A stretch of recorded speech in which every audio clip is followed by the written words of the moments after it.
সাই পল্লবী সেন্তামরাই কানন হলেন একজন ভারতীয় অভিনেত্রী যিনি তেলুগু, তামিল এবং মালায়ালাম চলচ্চিত্রে কাজ করেন।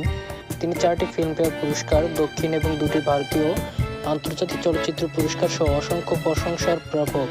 তিনি ফোর্বস ম্যাগাজিন দ্বারা 2020 সালে ভারতের 30 অনূর্ধ্ব 30-এর একজন হিসেবে স্থান পেয়েছেন।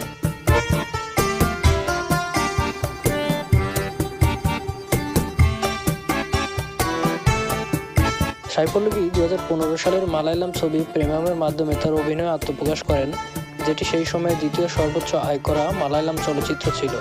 এরপর থেকে তিনি কালি 2016, ফিদা 2017, মিডল ক্লাস আম্বাই 2017, মারি 2 2018, হাথিরাম 2019, পাবা কাদাইগাল 2020, লাভের মতো ছবিতে প্রশংসিত অভিনয়ের মাধ্যমে নিজেকে দক্ষিণ ভারতীয় চলচ্চিত্রে প্রতিষ্ঠিত করেছেন।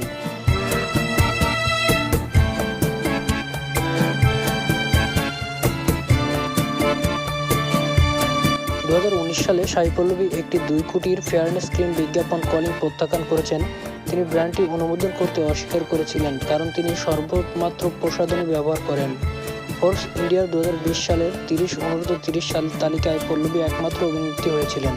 তিনি 2021 সালের তালিকায় দক্ষিণ সিনেমার ইনস্টাগ্রামে তার সবচেয়ে প্রভাবশালী তারকাদের মধ্যে 20তম স্থানে ছিলেন।